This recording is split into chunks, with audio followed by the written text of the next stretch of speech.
नमस्कार, मैं हूं आपके साथ जीनत सिद्दीकी। आपको दिखाते हैं खबर 1 मिनट, यानी कि 1 मिनट में खबरों का पूरा विश्लेषण। यूपी सरकार ने गाजियाबाद की लोनी में बुजुर्ग की पिटाई और बदसलूकी के मामले में सांप्रदायिक सौहार्द बिगाड़ने के आरोप में ट्विटर समेत 9 के खिलाफ एफआईआर दर्ज कराई है। ट्विटर समेत जुबैर अहमद, राना अयूब, सलमान निजामी, सबा नकवी, मकसूर उस्मानी और शमा मोहम्मद पर एफआईआर दर्ज की गई है। इसके साथ ही एक वेबसाइट पर भी एफआईआर दर्ज कराई गई है। तावीज़ को लेकर के ये घटना की गई और इसीलिए जो है जिन लोगों ने जानबूझ करके सोशल मीडिया पर एक अलग एंगल देने के लिए इसको पब्लिश किया, तो हमने उसके खिलाफ एक एफआईआर कल यहाँ गाजियाबाद में लिखी है, जिसमें 7 लोग के खिलाफ एफआईआर लिखी गई है, प्लस ट्विटर इंडिया के खिलाफ लिखी गई है। गाजियाबाद के लोनी थाना क्षेत्र में गलत ताबीज देने को लेकर बुजुर्ग के साथ मारपीट मामले में पुलिस ने 3 आरोपियों को गिरफ्तार कर जेल भेज दिया है, जबकि बाकी आरोपियों की गिरफ्तारी अभी होनी है। पुलिस ने बुजुर्ग से मारपीट मामले में 8 लोगों को आरोपी बनाया है। गाजियाबाद की लोनी में बुजुर्ग की पिटाई और बदसलूकी के मामले में सियासी घमासान छिड़ गया है। सरकार और विपक्ष आमने सामने दिखाई दे रहे हैं।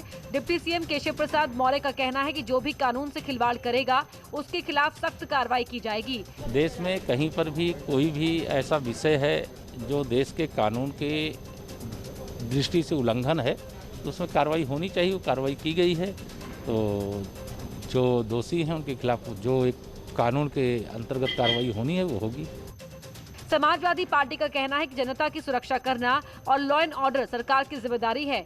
इस देश के अंदर सभी जानते हैं कि जाति धर्म की राजनीति कौन करता है, कौन है जो जाति धर्म की राजनीति को बढ़ावा देता है, किसी से नहीं छुपा है। मैं तो उत्तर प्रदेश की सरकार से कहूंगा कि सरकार की जिम्मेदारी होती है कि उत्तर प्रदेश के अंदर में कोई व्यक्ति चाहे किसी भी जाति धर्म का हो, उसकी सुरक्षा करना सरकार की जिम्मेदारी होती है और उसका लॉ एंड ऑर्डर मेंटेन करना भी सरकार की जिम्मेदारी होती है। सरकार अपनी जिम्मेदारी से नहीं भाग सकती, ये तय है।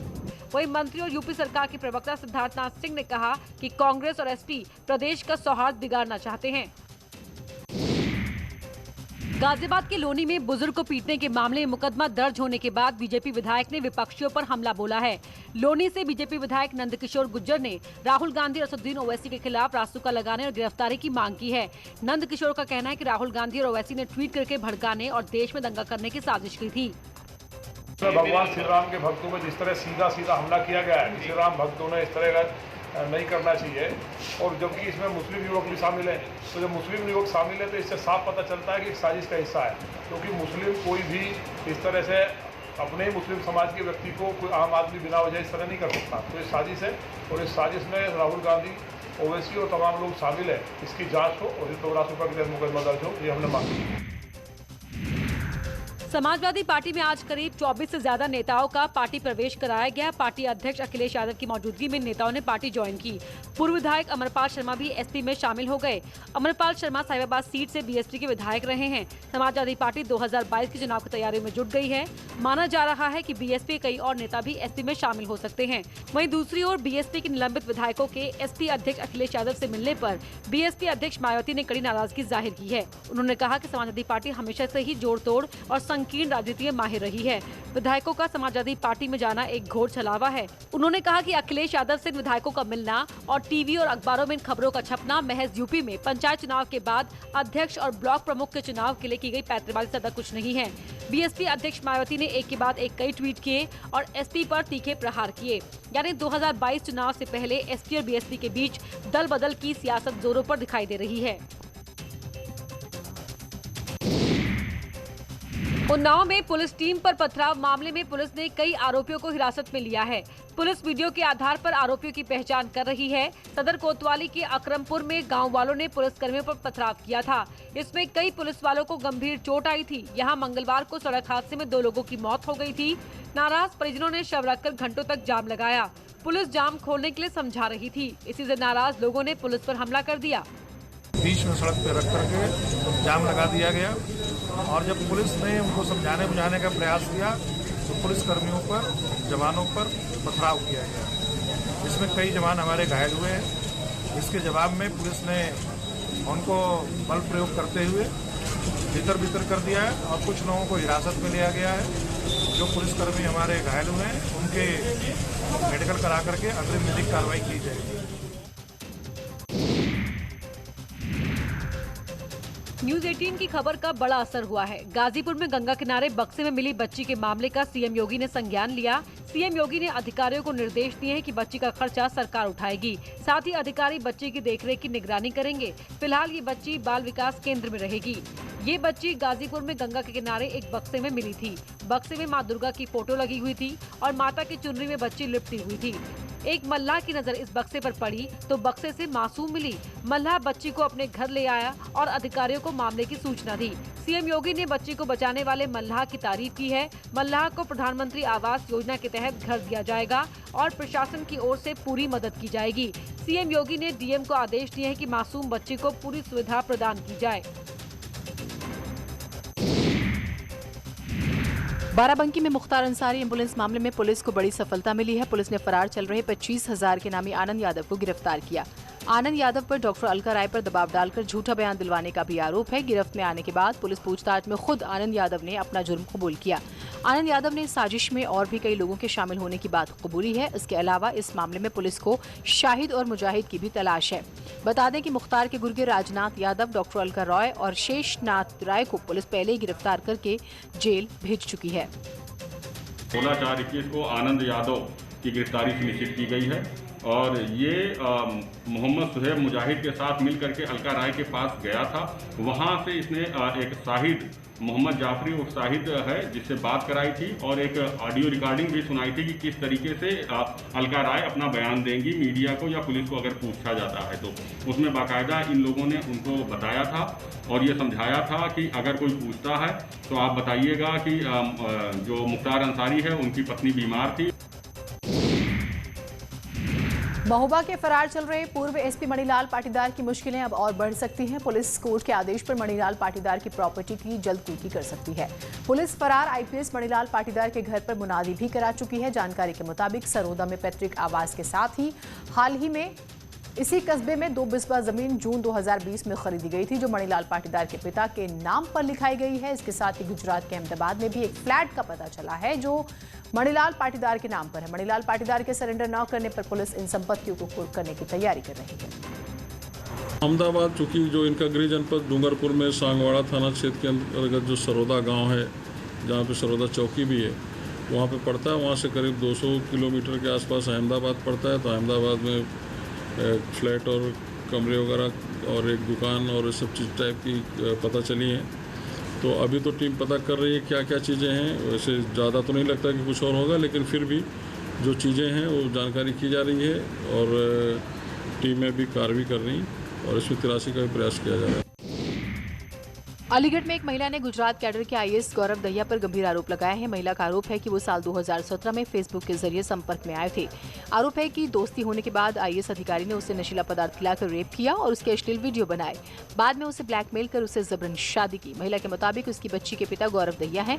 महिला ने राष्ट्रपति को चिट्ठी लिखकर कहा है कि अगर उसे इंसाफ न मिला तो उसे इच्छा मृत्यु की इजाजत दी जाए। फिलहाल पुलिस मामले की जाँच कर रही है। उन्होंने मुझे ड्रिंक में कुछ उन्होंने मुझे कुछ पिला दिया। मुझे उसके बाद कुछ भी होश नहीं है। उन्होंने मेरे उस टाइम में वीडियोस बनाए सेंसिटिव पोजीशन में और मतलब कॉम्प्रोमाइज़ पोजीशन में और उन्होंने मेरे काफ़ी सेंसिटिव फ़ोटोज़ और वीडियोस लिए। दिनांक 25/1/21 को थाना अतरौली पर एक पीड़िता के द्वारा एक प्रकरण में एफआईआर पंजीकृत कराई गई थी जिसका कि क्राइम नंबर 40/21 है। वर्तमान में ये मुकदमा क्राइम ब्रांच में विवेचनाधीन है और बतौर सीओ क्राइम मेरे द्वारा इसका पर्यवेक्षण किया जा रहा है। उक्त मुकदमे में साक्ष्यों के आधार में उचित वैधानिक कार्यवाही कराई जाएगी। कानपुर में हैलेट अस्पताल पर बड़ी लापरवाही का आरोप लगा है। आरोप है कि अस्पताल ने कोरोना से मौत के आंकड़े छिपाने की कोशिश की। न्यूज 18 के हाथ ऐसे दस्तावेज लगे हैं जिसमें पोर्टल पर दिखाए मौत के आंकड़े से अस्पताल के आंकड़े अलग अलग हैं। अस्पताल के दस्तावेज के मुताबिक कोरोना काल में कुल 261 लोगों की मौत हुई जबकि पोर्टल पर सिर्फ 160 मौत ही बताई गई हैं। देखिए, पोर्टल पे चढ़ाने का कार्य जो डेटा मैनेजर होता है उसका होता है। तो और यहाँ से उस समय क्योंकि इतना नंबर ऑफ पेशेंट्स इतने ज़्यादा थे, एक एक बेड पे 3-3 पेशेंट थे, तो हो सकता है कहीं पे कोई चीज़ मिस हुई हो क्योंकि हम लोग पहले पेशेंट को देखें क्या या जो टेक्नीशियन कर रहा है एंटीजन मान लीजिए किया उसने उसको उस पर चढ़ाया लेकिन हाँ हो सकता है कि वो पोर्टल पे जाके अपलोड ना कर पाया हो। यही नहीं, नाकड़ों में एक मौत ऐसी है जो पिछले साल की है। ये जानकारियां सामने आने के बाद मामले की जांच की मांग की जा रही है। अलीगढ़ में एक परिवार भूख की वजह से अस्पताल पहुंच गया है। पिछले कई दिनों से खाना न मिलने से महिला और 5 बच्चे बीमार हो गए। सभी को अस्पताल में भर्ती कराया गया है, जहां उनकी हालत स्थिर बताई जा रही है। बताया जा रहा है कि महिला के पति की पिछले साल मौत हो गई। महिला लोगों के घर चूल्हा चौका का काम कर घर का गुजारा करती थी, लेकिन लॉकडाउन में मां की नौकरी छूट गई थी, लिहाजा सभी भूखे रह गए। जी पिछले लॉकडाउन में और मेरे पति खत्म हो गए ना है, तो क्या कहते हैं बाकी वहाँ में जब ही परेशानी आई है। और फिर तो क्या कहते हैं जब काम करते रहे हम तो फिर तो आई नहीं। अब जी लॉकडाउन दोबारा लगो है ना, तो दोबारा लगने के बाद हम परेशानी फिर आ गई, तो बीमार पड़ गए बच्चा। 3 महीने से हालत ख़राब है हमारी। अच्छा। तभी से ऐसा ही कि आज खा ले 2 दिन ना आए 4 दिन ना आए, ऐसे खा रहे हैं, चाय तक ना मिल रही। पड़ोसी से मांग के गुजारा कर रहे हैं। शनिचर लॉकडाउन लग जाता है, परेशान हो जाता है। उसकी भूख प्यास से की हालत है गई, खाने पीने नहीं मिला।